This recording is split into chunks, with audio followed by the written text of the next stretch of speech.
এরকম লোভনীয় নরম তুলতুলে ছানার ডালনা সহজে কিভাবে বাড়িতে বানাবেন সেটাই আজ আমি আপনাদের সঙ্গে শেয়ার করব। যে কোনো নিরামিষ দিনে একদম ঘরোয়া উপকরণ দিয়ে এই ছানার ডালনা বানিয়ে নেওয়া যায়। নমস্কার, আমি তাপসী আর আপনারা দেখছেন তাপসীদির হেসেল। চলুন আজকের রেসিপিটি স্টার্ট করা যাক। ছানার ডালনা বানানোর জন্য আমি কড়াতে দিয়ে দিচ্ছি 1 লিটার গরুর দুধ।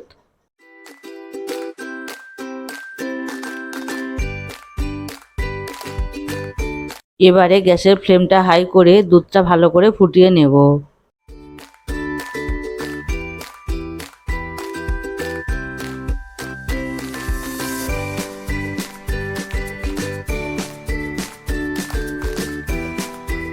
দুধটা ভালো করে একবার ফুটিয়ে নিয়েছি।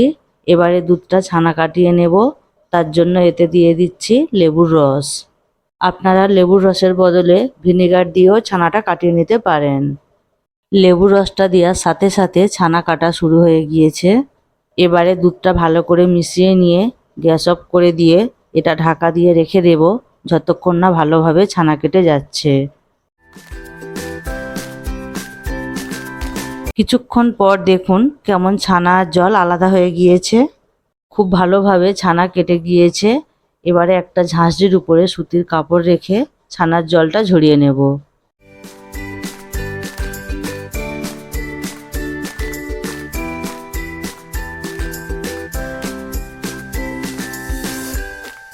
এইভাবে কাপড়টাকে মুড়ে নিয়ে ছানার জলটা বাদ দিয়ে 15 থেকে 20 মিনিটের জন্য এটা ছাঁকনির উপর রেখে দেব যাতে ছানার বাড়তি জলটা ঝরে যায়। ছানার ডালনাটা বানানোর জন্য এবারে একটা পেস্ট বানিয়ে নেব। তার জন্য মিক্সার জারে দিয়ে দিচ্ছি 10-12টা কাজু আর 1 টেবিল চামচ পোস্ত। এতে কোনো জল না দিয়ে এরকম শুকনো গুঁড়ো করে নিয়েছি। তারপর এতে অল্প জল দিয়ে পেস্ট বানিয়ে নিয়েছি। তবে আপনারা চাইলে পোস্তটাকে কিছুক্ষণ ভিজিয়ে রেখে তারপরে পেস্ট বানিয়ে নিতে পারেন। আর একটা পেস্ট বানিয়ে নেব। তার জন্য দিয়ে দিচ্ছি একটা মিডিয়াম সাইজের টমেটো কুচি, দিচ্ছি 4টে কাঁচা লঙ্কা আর 1 ইঞ্চি আদা। এবারে অল্প জল দিয়ে এটা পেস্ট করে নেব।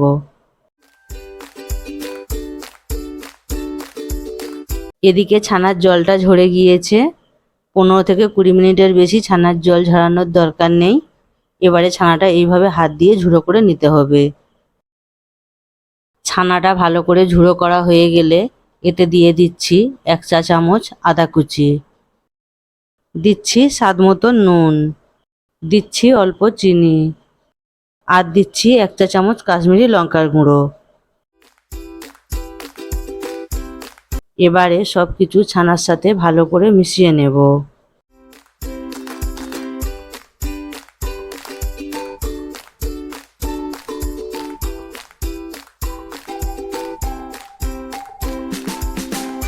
যখন দেখবেন ছানাটা এইভাবে ডালা পাকানো যাচ্ছে তখন বুঝবেন ছানাটা ঠিকঠাক মাখা হয়েছে। কিন্তু অনেক সময় মাখা ঠিকঠাক না হলে রান্নার সময় ছানাটা ভেঙে যেতে পারে। তাই যাতে এটা না হয় তার জন্য এতে দিয়ে দিলাম 1 টেবিল চামচ ময়দা। আর একবার ছানাটা ভালো করে মাখিয়ে নিচ্ছি।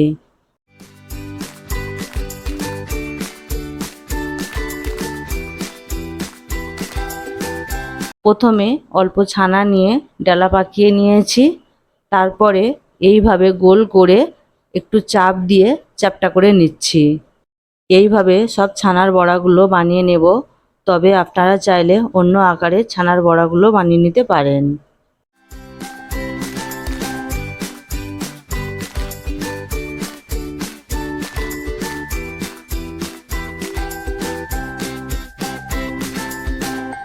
সব ছানার বড়াগুলো বানানো হয়ে গিয়েছে।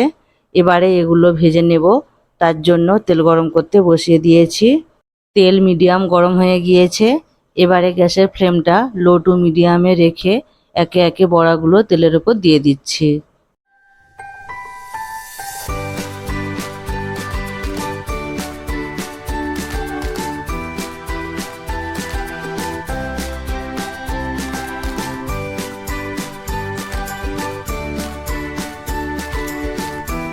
ছানার বড়াগুলো উল্টে পাল্টে লাল লাল করে ভেজে নিয়েছি। এবারে এগুলো তেল ঝাড়িয়ে তুলে নিচ্ছি।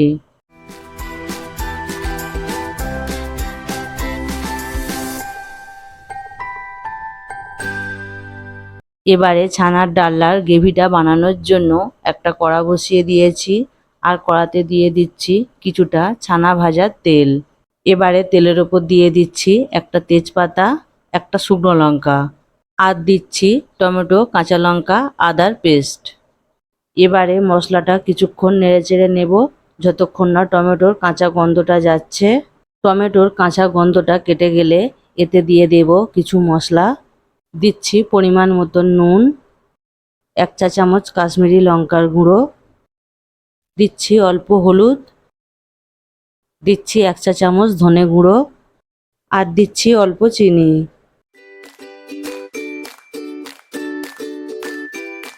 সব মশলাগুলো ভালো করে একবার মিশিয়ে নিয়ে এতে দিয়ে দিচ্ছি পোস্ত আর কাজুর পেস্ট। এবারে মশলাটা মিশিয়ে নিয়ে 2 থেকে 3 মিনিট মতো কষিয়ে নেব।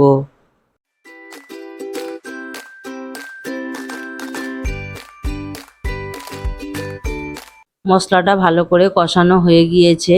এবারে এতে দিয়ে দিচ্ছি পরিমাণ মতো জল।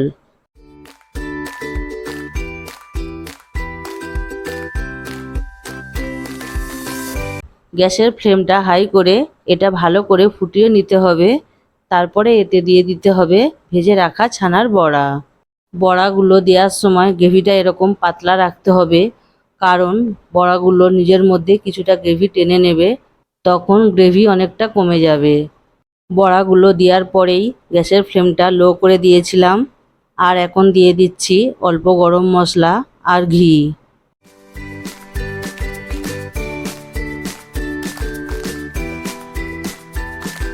এবারে হালকা করে এটা একবার মিশিয়ে নিতে হবে যাতে কোনো বড়া ভেঙে না যায়। তারপর গ্যাসটা অফ করে দিয়ে এটা ঢাকা দিয়ে 2 মিনিটের জন্য রেস্টে রেখে দিতে হবে।